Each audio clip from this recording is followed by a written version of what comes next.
Well, a lot of people heard Andrej Karpathy say vibe coding, but they completely misunderstood the lesson. They simply thought that the future is open cloud code, type one giant prompt, wait a few minutes, and eventually ship it to production, and think that it's just gonna work magically. But as we've been noticing lately, a lot of developers, companies looking for real engineers that use AI to speed up their process instead of replacing the actual engineers. And I think that ultimately these are tools to enhance understanding in a certain way. And this is still kind of like a bit of a bottleneck because then you can't direct you can't be a good director if you still, because the LLMs certainly don't excel at understanding. You still are uniquely in charge of that. So AI now is becoming more of a tool instead of an engineer itself, where you could just give it a simple sentence and it's going to build for you the upcoming Google. It's no longer that. Now, with the agentic coding raising, and there's a lot of cool stuff happening lately, it is becoming more and more prominent that for coding and using AI coding agents to write software, you need good fundamentals, you need good skills, you need to be in the loop, and you need to keep watching the agents that are writing the code. And in the most recent Karpathy's interview with Sequoia, he explained why the deeper point is the opposite. Agents can make you dramatically faster, but only if you stay responsible of the spec, the taste, the judgment, and the verification. I just started to notice that with the latest models, the chunks just came out fine. And then I kept asking for more and it just came out fine. And then I can't remember the last time I corrected it. And then I just trusted the system more and more. And then I was vibe coding. Karpathy's framing is very useful because he separates the biggest misconception that people have been having about software. Vibe coding raises the floor, so anybody can use vibe coding to build what looks like software but not real software, while agentic engineering is actually using the agentic coding tools in your favor to build real software, to follow the software engineering rules that we used to have before. But now we can speed up the process. We have more superpowers, we can fix bugs faster and better. And generally, if we apply the rules and know how to control this agentic software loop, we can build better software. But that doesn't mean we ship slop code everywhere. We can control it, we can write better code, and we can use AI in our favor. And this maps perfectly to what we're seeing at research. For example, on this Generative AI at Work paper that was released late November 2023, which basically studied the effect of AI assistance and generative AI on productivity gains from these, especially for skilled workers like software engineers. And it found out after analyzing a lot of data that 34% improvements only for novice and low-skilled workers, but with a very minimal impact on experienced and highly skilled workers. And this includes software engineers, as explained later on in details in the paper, which basically tells us that AI can speed the process of writing stuff and building software, but it doesn't mean it's perfect software. It doesn't mean it's perfect code. And also, sometimes, or majority of the times, going fast doesn't mean you're going right. You could be going fast, but going very wrong, on the wrong path. So going fast always is not the solution to the problems. We need to ensure quality. And software engineering, writing code, and fixing and solving problems in software is always about doing things right. It doesn't matter about doing it fast. You don't want to build an operating system that is used by billions of people like Linux on fast. That could cause disasters, right? You want to be right. And Linux took many, many years to develop prior to AI. I'm not saying you could or could not be using AI for developing Linux, but this is just a point that things or great things takes time. And that's also what we should imply when it comes to AI. We can speed up the process, but we don't have to be so fast. We could just be a little bit more faster, but right at the same time. And that's the trap. A mediocre, low-skilled developer can ask the question, oh, can this AI agent write the code for me? But a skilled engineer, a real software engineer that utilizes AI, can ask a better question. Can I design a system where the agent knows the goal, has the right context, the right tools, and has a verifier that can prove that the work is the right work? And this is the most important part. Now, Karpathy explained a very important aspect as well. Software 3.0. Right. So Yeah, exactly. So software 1.0, I'm writing code. Software 2.0, I'm actually programming by creating data sets and training neural networks. So the programming is kind of like arranging data sets and maybe some objectives and neural network architectures. And then what happened is that basically, if you train one of these GPT models or LLMs on a sufficiently large set of tasks, implicitly, because by training on the internet, you have to multitask all the things that are in the data set. These actually become kind of like a programmable computer in a certain sense. So software 3.0 is kind of about, your programming now turns to prompting. And what's in the context window is your lever over the interpreter, that is the LLM, that is kind of like interpreting your context and performing computation in the digital information space. But what does it exactly mean? I mean, do you know what software 2.0 even means? So Karpathy wrote this amazing article back in 2017. I mean, do you imagine 2017 where nobody, like only 1% or 0.5% like people that has heard about AI and machine learning or large language models, Karpathy in here wrote an entire article about software 2.0, and that is of course before the emergence of software 3.0. He refers here that he sometimes sees people refer to neural networks as just another tool in your machine learning toolbox. They have some pros and cons, they work here and or there, and sometimes you can use them to win Kaggle competitions. And that's exactly what people were doing with neural networks before the invention of large language models, Kaggle competitions. And unfortunately, this interpretation completely misses the forest of the trees. Neural networks are not just another classifier. They represent the beginning of a fundamental shift in how we develop software. They are software 2.0. But first we need to understand what is software 1.0, right? It's basically what every developer is familiar with. It is written in any language such as Python, C++.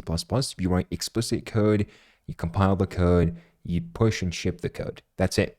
Everything is explicit instructions. You have to go and manually go through the code. Like every single change, every single color change, anything, you have to explicitly and manually go ahead and change it. No other tool can do this for you. There's no LLM, no agents can just go ahead and change the color of the background for you. You have to do it explicitly. You have to look for the file, the exact line of code among thousands of lines of code in your code base that does that thing, and you change it to make the changes. And that's the traditional programmer job since forever. But in contrast, Software 2.0 in here is written in a much more abstract, human-unfriendly language. Human-unfriendly language. That means we, as humans, it is very hard for us to understand Software 2.0, or basically how it is built. Because, everything is built using weights inside of this big neural network. So it's very hard for us to actually understand this type of weights and numbers and put a correlation between them. So no human is involved in writing this code because there are a lot of weights. Typical networks might have millions, and nowadays they have billions. And coding directly in weights is kind of very hard. And he even mentions that he tried himself, which is very interesting. And instead of writing directly in weights, we specify a specific goal on the behavior of a desirable program. So for example, we say satisfy a data set of input-output pairs of examples, or win a game of Go. But now for Software 3.0, as Karpathy is explaining, and as explained in this article, it is simply that now the LLM is the operating system. So the new computer is a large language model programmed in English. The context window is the new RAM, and prompt engineering is the new type of coding. And now we all became programmers. But that doesn't mean we are all software engineers that can build good software. So now you don't need to know the syntax for C++ or Rust or assembly or any of these type of programming languages. You can just use English that you've learned in the 5th grade and you can build software, right? But do you know the fundamentals of writing software? Do you know computer science? All the things that goes behind this? Well, most people don't. And that's what separates the vibe coders from the real agentic software engineers. The reason that you need a workflow, that's because models are jagged. And Karpathy gives a great example in the interview. A model can refactor an entire code base or find very difficult bugs, but still tell you to walk to a car wash, where the entire point is that the car needs to be washed. That's not because AI models are bad or anything like that. It's just simply because AI models are built differently from human intuition and how we think as humans. And that's the main reason why you should put a solid workflow and follow that workflow when you're developing and writing code and building software. Because AI models do not think the same way that you do, so you have to stay in the loop and keep control of these models and verify. That's why I went through the entire interview with Karpathy and distilled exactly what he explains the right workflow for building software. And I put those inside of reusable agentic skills. The skills I've put in here inside of this repository are what Karpathy explained as what you should do to write better software and become a real agentic engineer instead of a vibe coder. It consists of 4 bullet points. Turn vague work into a tight scope, define verification before implementation, build inside a reusable agent environment, and run the work in small checkpoints instead of one giant handoff. That's what he says that he's been working out really well for him. And honestly, I've been using this for quite some time right now, and I can clearly vouch for this. And I've seen a lot of improvements in the code quality and how fast and accurate the model it has become, and how fast I become as a software engineer using those agentic models to build meaningful stuff and build software. And now I feel like I'm more in control of the output and the outcome of those models. I know exactly what the model is going to output. I'm not just vibe coding into the void and knowing nothing of what the model is exactly doing. I split those into 4 skills right over here. The first skill is the agent spec. Its job is to stop vague prompts from turning into vague software. For example, if you say, build me a dashboard, that's a very vague prompt that's going to turn into a very bad software and not something that you are looking for. You have to be very descriptive and you have to tell exactly what you want from the agent to build you. That's what the dashboard is for. What does it look like? What are the data visualization that should be included inside of the dashboard? What data uses, what is in scope, what is out of scope, what is the acceptance criteria that the agent later on is going to use to prove that this is exactly the dashboard that you're looking for, and of course, verifies it. And this is exactly the human role that Karpathy explains during the interview, that this is your role now. You have to be in the loop and you have to keep tight and control this agent of what it does. You tell it exactly what to do and how to do it, which means you're still in charge of the taste, the judgment, and the plan. The skill in here tells exactly the agent that we need to discover the repo truth first before moving forward, which means going to inspect relevant files, package scripts, documentation, routes, schemas, tests, existing patterns, yada yada yada. And most importantly, only ask for product intent or missing context that cannot be discovered. So that is obviously to avoid those vague, stupid questions that, sometimes you're saying why this agent isn't referencing this truth from the files themselves, from the project itself. Why is it asking me these stupid questions? Second, identify the real goal by converting the task wording into an outcome or decision the work should enable, and ask what would make the result obviously useful or previously wrong. And lock the scope, because this is a very bad decision. Like, just letting the agents do whatever he wants. You have to lock the scope. You have to define a very tight scope that is verifiable eventually. Specify the implementation shape, like behavior, interfaces, inputs, outputs, and define the acceptance criteria. And create checkpoints. So instead of having one big PR or one big task, you just break this into small tasks that are easy to check.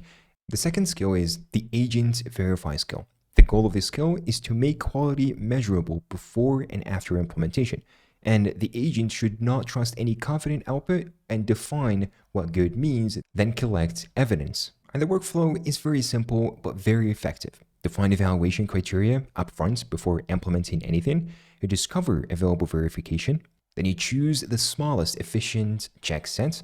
Then pull extra signal where possible, like real user logs or deploy URLs, screenshots, database state, API responses, and stuff like that. And use second agent to critique for complex work, which is something like asking another capable model or reviewer to inspect the spec, diff, and verification evidence. And it works pretty well with sub-agents that have zero context of what's going on. You just give it the new code, the test, and let it verify for itself. Then eventually, you report evidence honestly. So simply separate the checks that passed, that failed, and checks not run. For the agent's environment skill, it simply allows the agent to create the workshop a coding agent operates inside, which will have durable context, clear rules, reusable knowledge, and explicit safety boundaries. And the workflow for this one is pretty simple. So you audit the current environments, looking for something like agents.md, cloud.md, readme files, architecture documentation, package scripts, or something like that, and you identify any missing context the agent repeatedly has to discover. You create durable agent instructions, you add knowledge-based structure when useful, and when you find it missing, and you identify repeatable skills and you create them. So if a workflow is repeated very often, propose a small skill for it. And of course, let the user decide whether or not to create the skill. Define always, ask first, and never rules. And eventually require approval before mutating work, because this is an environment related thing, and mutating without approval from the end user is very bad. And the build loop skill in here is basically a skill or a loop that combines all the other skills together and it orchestrates between them very well. It calls the agent spec for turning the request into a decision-ready spec, the agent verifier here for verification plan and completion checks, and the agent's environment when the repo lacks reusable agent instructions, context, or guardrails. So you can think of this as a loop, and every single time you're trying to implement a big task or something, you just call this loop and you know exactly what to do. It will properly ask you questions to create the skill, verify all the code that was created, and augment the environment. The skills can be easily installed by going to the repository down in the description below, or just running this command, npx skills add /skills, which is my GitHub handle. And of course, you will be able to find all the skills in here inside of skills.sh for easy installing and quickly looking at the security audit and everything. The line from the interview that stuck with me is, you can outsource your thinking, but you cannot outsource your understanding.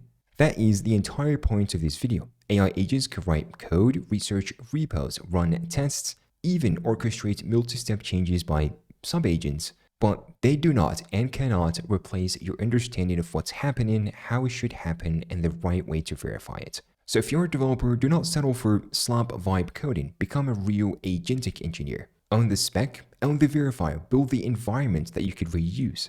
Use skills to make your workflow repeatable and better. And let the agents do the acceleration inside of a system that still has taste, judgment, and the proof.